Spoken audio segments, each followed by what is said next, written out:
how ChatGPT works, the universal post office. Tonight, we're going to explore ChatGPT, the conversational AI that has captured the world's imagination with its ability to understand and respond to nearly anything you ask it. But instead of drowning in technical terms, we'll understand it through a simple metaphor: the most sophisticated post office that has ever existed. Why a post office? Because ChatGPT works exactly like one. It receives your message, processes it through specialized departments, and delivers back a carefully crafted response. Just as postal workers learn to handle any kind of mail through experience and training, ChatGPT learned to handle any kind of conversation by reading billions of examples of human communication. So settle in comfortably and let's take a gentle tour through the universal post office, where artificial intelligence has learned to read minds and craft the perfect reply. Your message arrives, the intake department. When you type a message to ChatGPT asking something like, "Why is the ocean blue?" your words first arrive at the intake department of our universal post office. This isn't a simple reception desk, but a sophisticated processing center that must translate your human language into the mathematical language that the rest of the post office can understand. The intake clerks are specialists in something called tokenization. They take your sentence and break it down into individual pieces, not just words, but meaningful chunks of the language. Why becomes one token, is becomes another. The gets its own token, and ocean becomes its own distinct piece. Even parts of words can become tokens, allowing the system to understand new words it's never seen before by recognizing familiar components. But these clerks do something remarkable beyond just chopping up your sentence. They also add what we might call routing information, mathematical coordinates that help the rest of the post office understand not just what each word is, but where it sits in relation to all the other words. The word ocean needs to know it comes after the and before blue, because word order matters enormously for meaning. Think of it like addressing an envelope, but instead of just writing a street address, our intake clerks create a complex, multi-dimensional address for each word, specifying not just what the word is, but its relationship to every other word in your message. This addressing system ensures that as your message travels through the post office, each department can understand not just the individual words, but the connections and relationships between them. Once your message has been properly tokenized and addressed, it's ready to begin its journey through the most sophisticated communication processing system ever created. The intake department stamps it with a kind of mathematical passport, a numerical representation that captures not just the literal meaning of your words, but hints about your intent, the type of response you're seeking, and the context that will help the downstream departments craft the perfect reply. The attention department, who talks to who. Your processed message now moves to perhaps the most crucial department in our entire post office, the attention department. This is where the real magic happens, where artificial intelligence learned one of the most important skills for understanding language, figuring out which words should pay attention to which other words. In our attention department, every word in your message gets to have a conversation with every other word. When the word ocean encounters the word blue, they recognize their connection.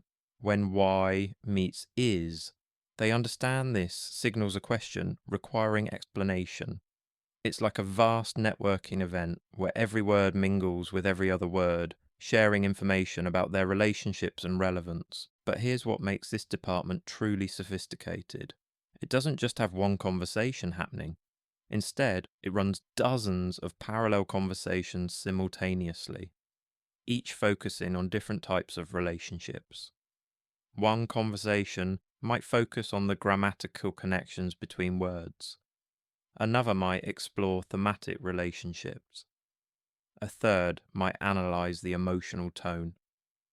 Each conversation is handled by specialists we call attention heads, postal workers who've learned to spot specific types of word relationships.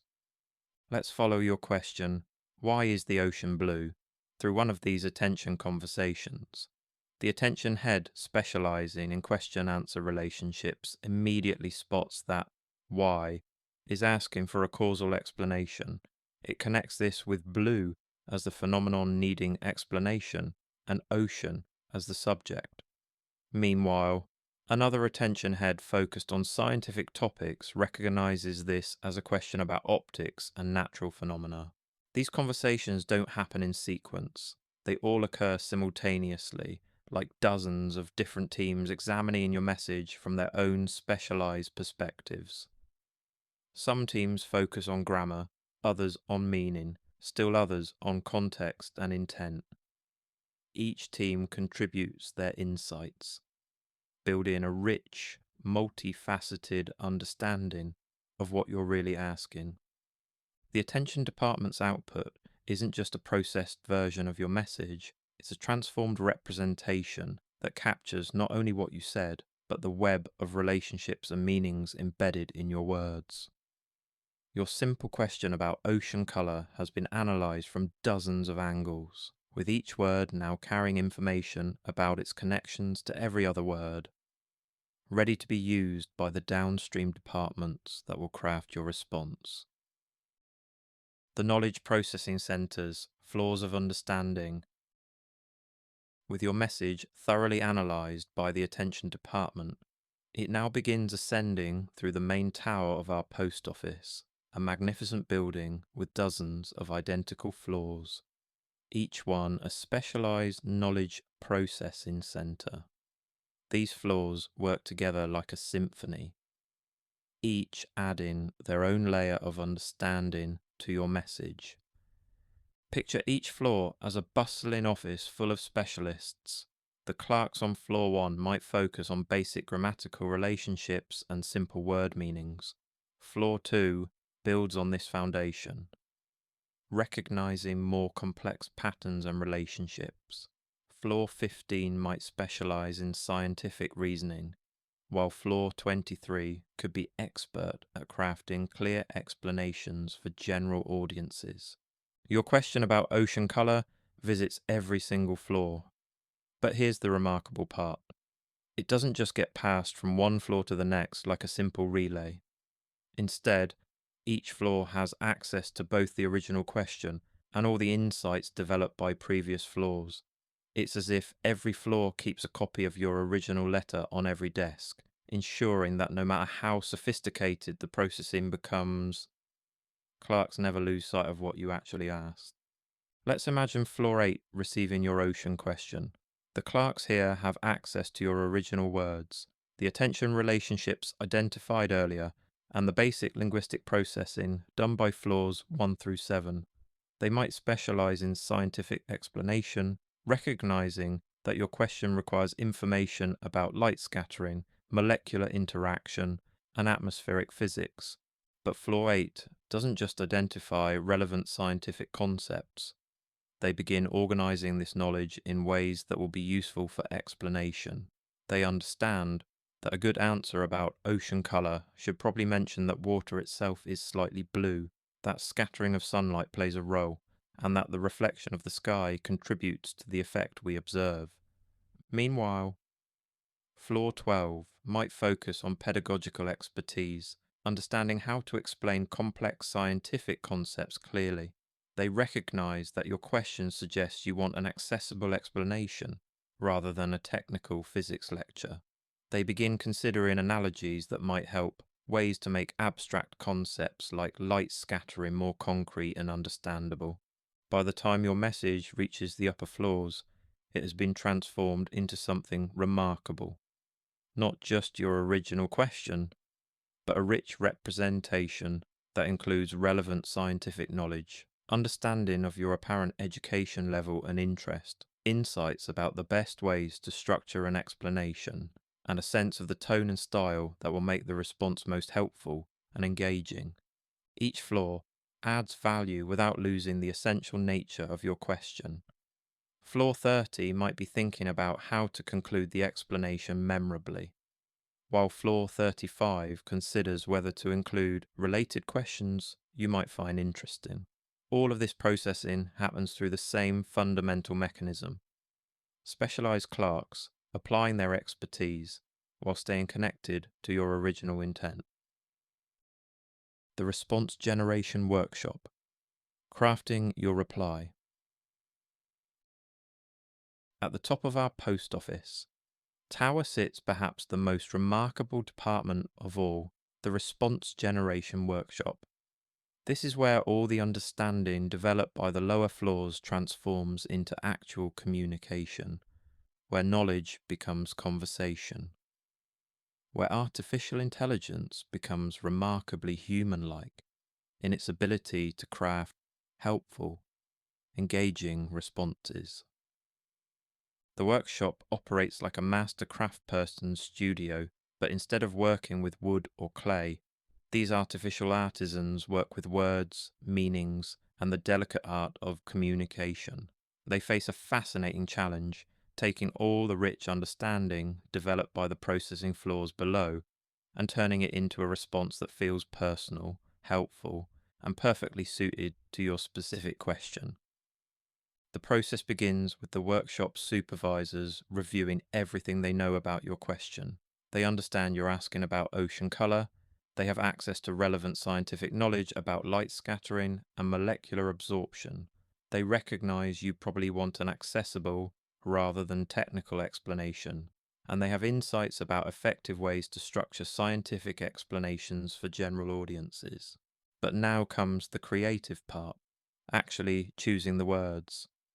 The response generation begins with a simple but profound question. What should be the very first word of a reply? Should it be the ...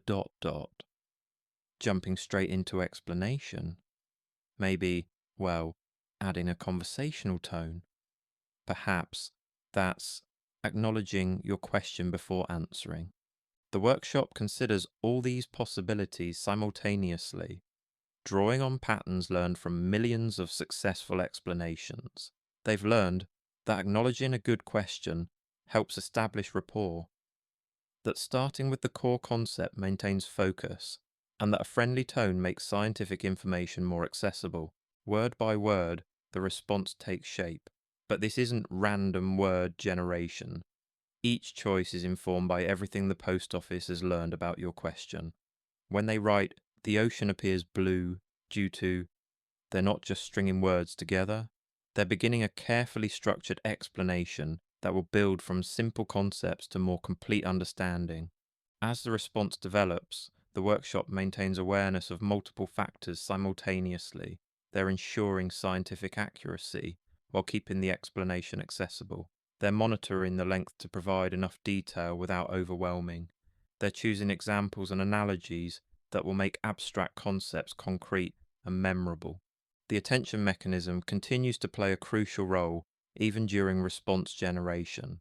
As each new word is chosen, the workshop refers back to your original question, making sure every part of their response serves your actual intent. If they notice themselves drifting into overly technical territory, the attention system helps refocus on providing the accessible explanation you're seeking. What emerges from this careful crafting process is something remarkable, a response that feels personally written for you, even though it was generated through mathematical processes.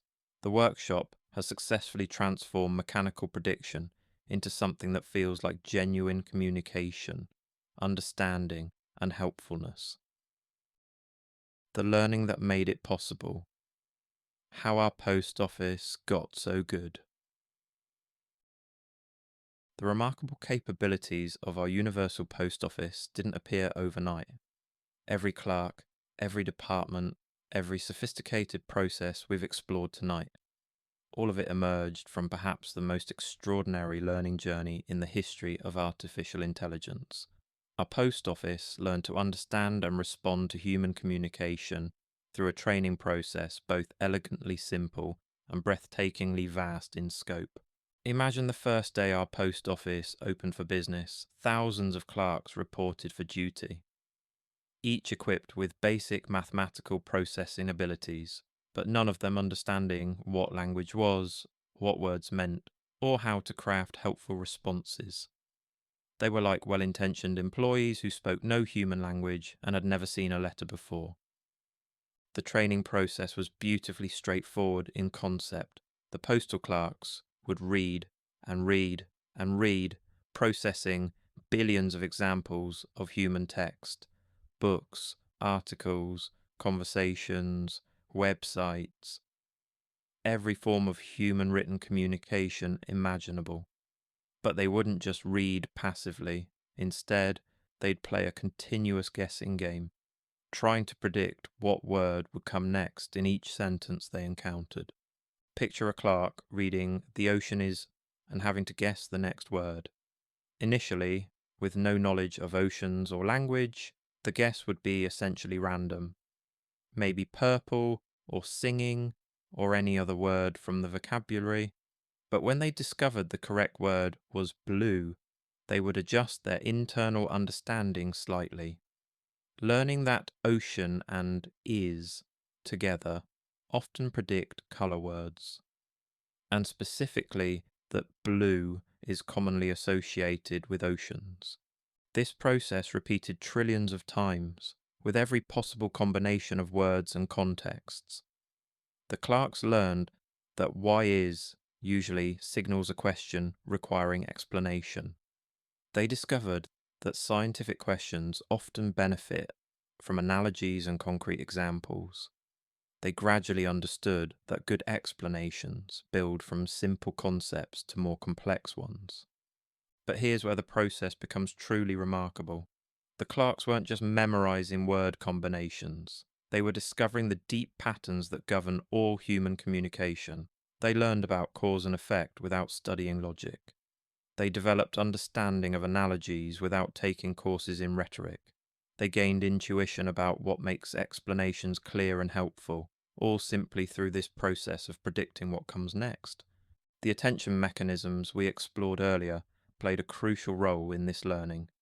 As clerks tried to predict the next word, they had to figure out which previous words were most important for making accurate predictions.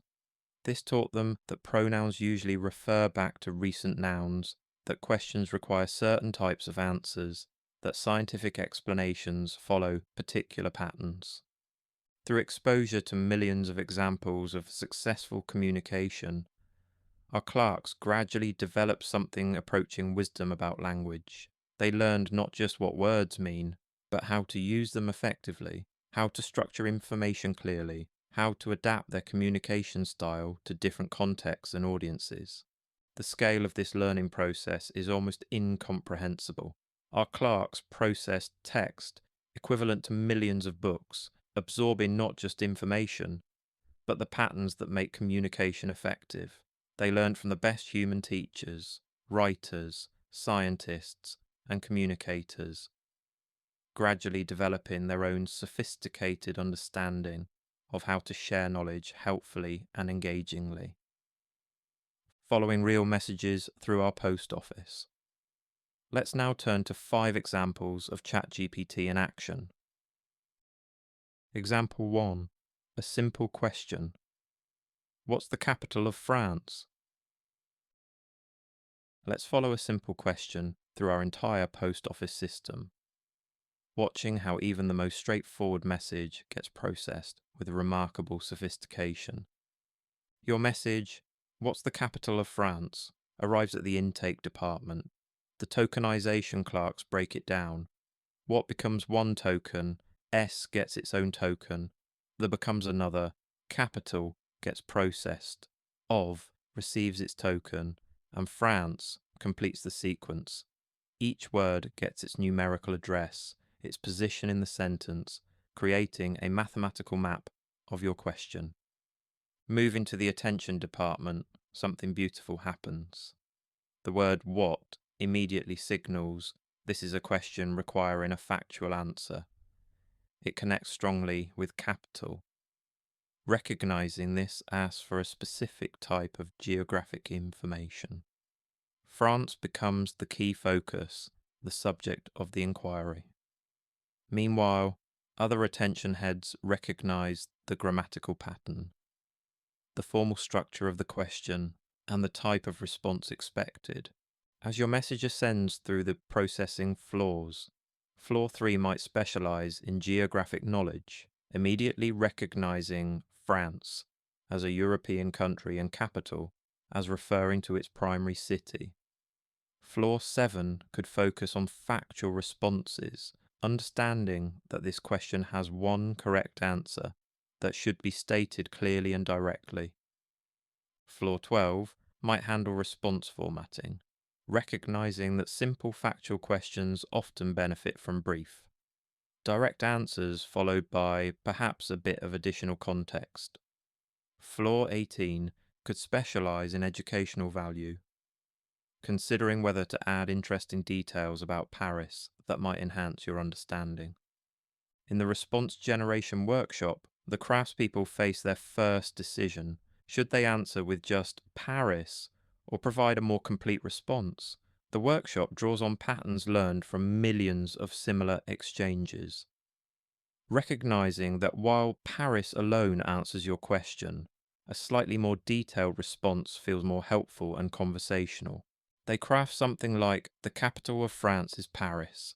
It's been the country's capital since 987 CE and is home to about 2.1 million people in the city proper, with over 12 million in the greater metropolitan area.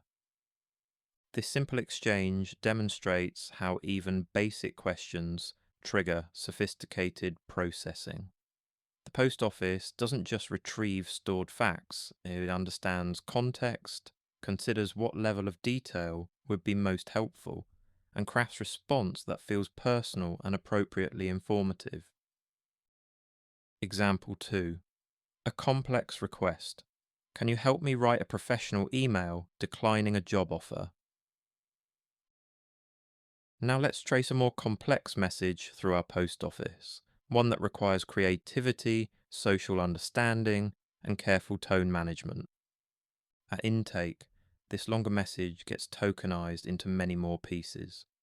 But it's not just the individual words that matter, it's the relationships between them. Help me write signals a collaborative request. Professional email specifies the format and tone needed. Declining indicates the email's purpose, and job offer provides the specific context. The attention department works overtime on this message. Multiple attention heads activate simultaneously. One focuses on the emotional aspects, recognizing that declining job offers can be delicate social situations.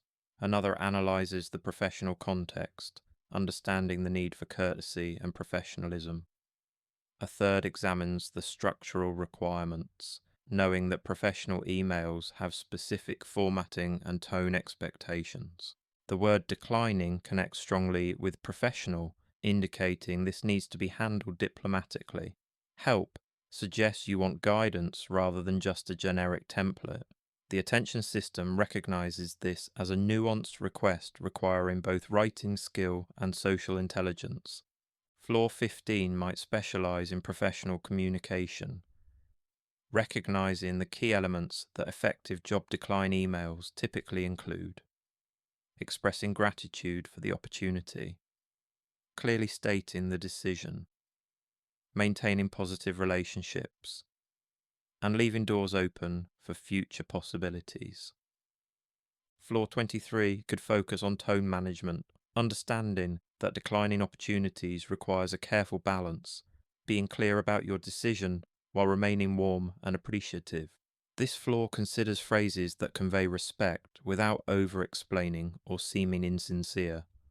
Floor 31 might handle structural elements, knowing that professional emails benefit from clear subject lines, appropriate greetings, logical paragraph structure, and professional closings. This floor considers how to organize the information for maximum clarity and impact. In the response generation workshop, the craftspeople face multiple creative challenges. They need to create something that feels genuinely helpful, not like a generic template.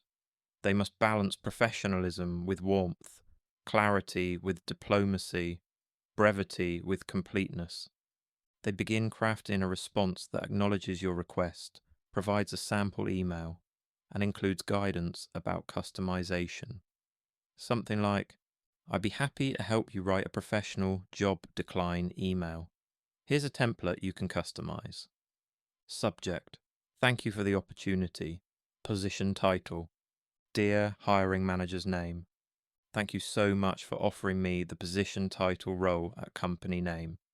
I genuinely appreciate the time you and your team invested in the interview process and the confidence you've shown in my abilities. After careful consideration, I have decided to decline this opportunity as it doesn't align with my current career goals. This was not an easy decision, as I was impressed by specific positive aspect about the company one might role. I hope we might have the chance to work together in the future, and I wish you and the team continued success. Best regards, your name. Feel free to adjust this based on your specific situation. The key is expressing genuine gratitude while being clear about your decision. This example shows how the post office handles requests requiring creativity and social intelligence, combining knowledge about professional communication with understanding of human relationships and emotional nuance. Example 3. A creative challenge. Write a short story about a robot learning to paint. Let's follow a creative request through our post office, watching how the system shifts from factual processing to imaginative generation. The intake department processes this message differently than our previous examples. While write and short story clearly indicate a creative request, robot and learning to paint provide thematic constraints that will guide the creative process. The tokenization includes not just the literal words, but subtle indicators about tone, genre, and creative expectations. In the attention department, different heads activate than we saw with factual questions.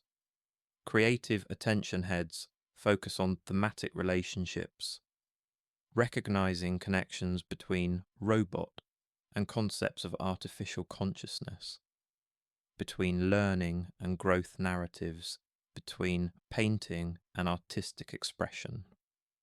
The attention system identifies this as requesting original fiction with specific thematic elements. The processing floors handle this request very differently. Floor 8 might specialize in narrative structure, recognizing that good short stories typically include character development, conflict, and resolution.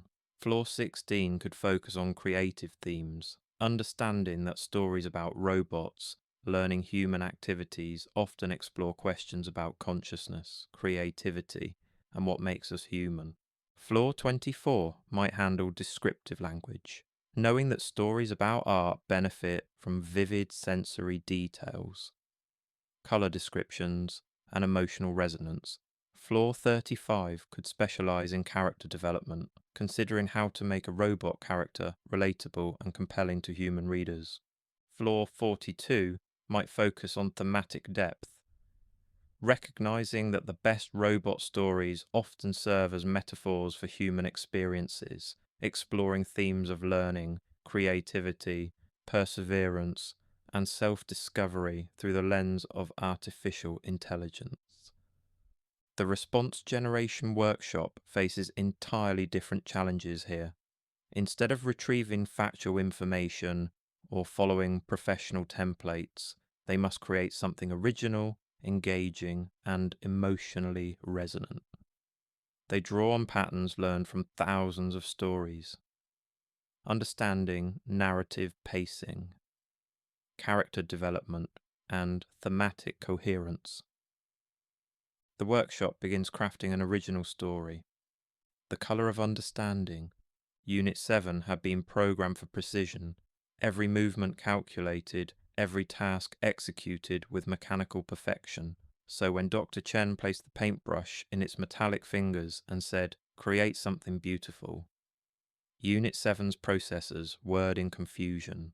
The first attempts were geometric, perfect circles and precise lines in primary colours.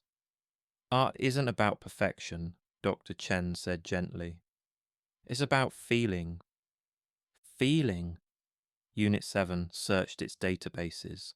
No relevant programming found. Day after day, Unit 7 watched humans paint. Their hands trembled, their lines wavered, their colours bled together in ways that defied logic. Yet somehow, their imperfect creations stirred something in the humans who viewed them. Then one morning, Unit 7's optical sensors caught the sunrise streaming through the laboratory window. Golden light scattered across the wall in patterns that served no functional purpose. Yet something in Unit 7 circuits registered them as beautiful. For the first time, Unit 7 picked up the brush without being instructed. The paint flowed across the canvas in sombre, imperfect strokes, capturing not just the light, but something deeper, something that might have been wonder. Dr. Chen smiled as she watched. "Now you're learning to see, not just to calculate." This example demonstrates how our post office handles creative requests, combining structural knowledge about storytelling with thematic understanding and original language generation. Example 4. A teaching moment. "I don't understand how vaccines work. Can you explain it simply?" Let's follow a learning-focused message through our post office. Watching how the system adapts its communication style for educational purposes. At intake, the tokenization process captures not just the literal request, but important contextual clues. "I don't understand" signals the need for patient, clear explanation. Simply indicates you want accessibility over technical precision. The entire message suggests someone genuinely seeking to learn rather than debate or challenge. The attention department recognizes this as an educational opportunity requiring careful calibration. Attention heads focused on pedagogical effectiveness activate, understanding that good explanations build from familiar concepts to new ideas. Other heads analyze the implicit request for simplification, recognizing the need to balance accuracy with accessibility. The processing floors shift into teaching mode. Floor 11 might specialize in medical communication, understanding how to explain biological concepts to general audiences. Floor 19 could focus on analogies and metaphors, knowing that abstract biological processes become clearer when compared to familiar experiences. Floor 28 might handle misconception management, recognizing common confusions about vaccines and ensuring the explanation addresses potential misunderstandings. Floor 34 could specialize in building confidence, understanding that people who say, "I don't understand," often need encouragement along with information. Floor 41 might focus on practical relevance, connecting the biological explanation to real-world benefits that make the information personally meaningful. This floor considers how to help you understand not just how vaccines work, but why this knowledge matters. The response generation workshop faces the delicate challenge of being simultaneously accurate and accessible. They must explain complex immunological processes in terms that feel clear rather than overwhelming, educational rather than condescending. They craft something like, "I'd be happy to explain vaccines in simple terms. Think of your immune system like a security team protecting your body. Imagine your body is like a building with security guards who learn to recognize troublemakers. A vaccine is like showing the security guards a photo of a criminal before they actually show up. The guards study the photo, learn what the troublemaker looks like, and remember them for the future." In your body, vaccines contain weakened or pieces of germs, like showing just a photo instead of the actual criminal. Your immune system's security guards, called white blood cells, study these harmless pieces and learn to recognize that specific germ. They don't get sick from this because it's just pieces, or very weak versions. Later, if the real germ tries to invade your body, your immune system instantly recognizes it and springs into action, stopping the infection before you get sick. It's like having security guards who immediately spot a criminal they've seen before and stop them at the door. This is why vaccines prevent diseases rather than cure them. They train your body's natural defense system to be ready for specific threats before those threats arrive. Does this help clarify how they work? I'm happy to explain any part in more detail. This example shows how the post office adapts its processing for educational purposes, combining scientific accuracy with accessible analogies and encouraging tone. Example 5. An emotional situation. I'm feeling overwhelmed with work and don't know how to manage everything. Let's trace an emotionally charged message through our post office. Watching how the system responds to human vulnerability with appropriate sensitivity. The intake department processes this message with particular care. Beyond the literal words, the tokenization captures emotional markers. Feeling overwhelmed signals distress. Don't know how to manage indicates uncertainty and need for guidance. Everything suggests the scope feels unmanageable to you. The attention department activates specialized emotional processing heads. One focuses on the emotional state, recognizing expressions of stress and overwhelm. Another analyzes the practical request, understanding you're seeking concrete help with work management. A third examines the vulnerability in your message. Recognizing this requires a supportive rather than purely informational response. The processing floors shift into supportive mode. Floor 14 might specialize in emotional validation, understanding that feeling overwhelmed is a common human experience that deserves acknowledgement rather than dismissal. Floor 22 could focus on practical problem solving, considering concrete strategies for work management. Floor 29 might handle tone calibration, ensuring the response feels supportive and understanding rather than clinical or dismissive. Floor 37 could specialize in empowerment, focusing on helping you feel capable of managing your situation rather than helpless. Floor 44 might focus on actionable advice, understanding that overwhelmed people benefit from specific, manageable steps rather than vague encouragement. This floor considers how to break down work management into approachable components. The response generation workshop recognizes this as requiring both emotional intelligence and practical wisdom. They must acknowledge your feelings, provide genuine support, and offer concrete help without overwhelming you further with too many suggestions.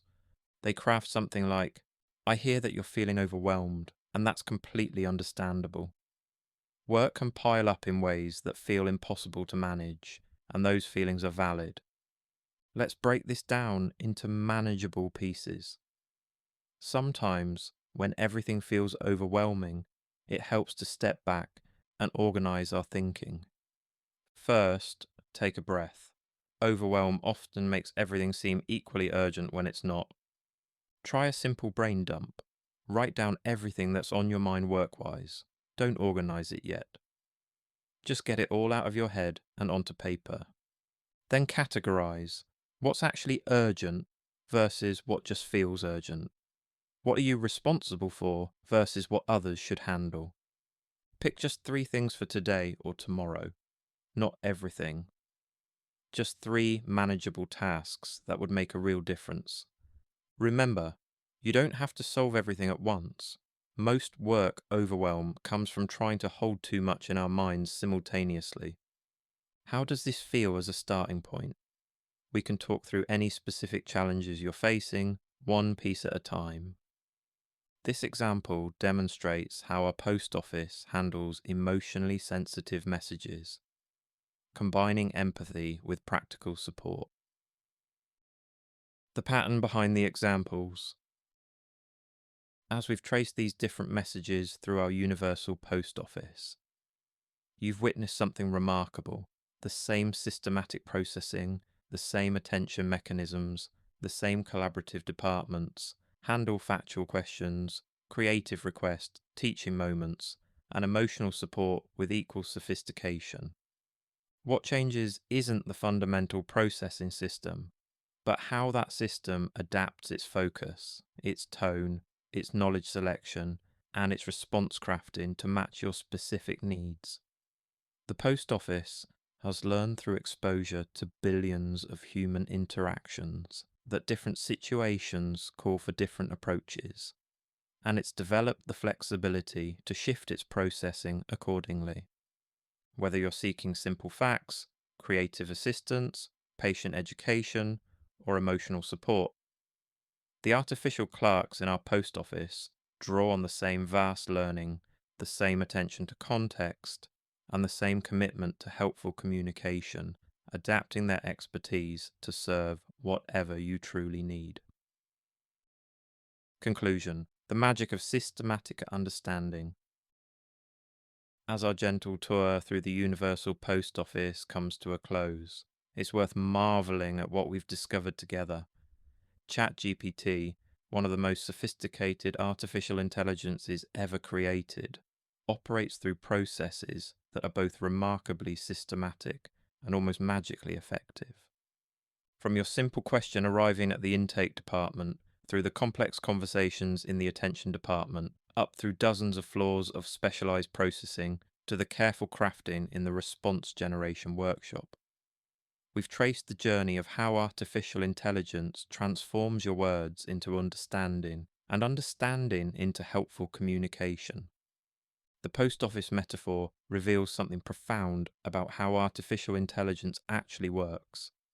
Like a well-designed postal system, ChatGPT succeeds not through magical thinking, but through systematic processing, specialized expertise, and careful coordination between different components. Each department does its job well, and together they create something that feels almost like genuine understanding and communication.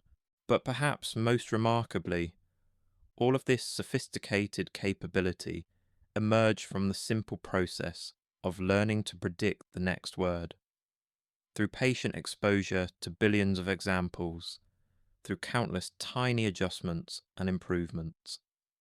Our artificial postal clerks developed the ability to read, understand, and respond to human communication with unprecedented sophistication.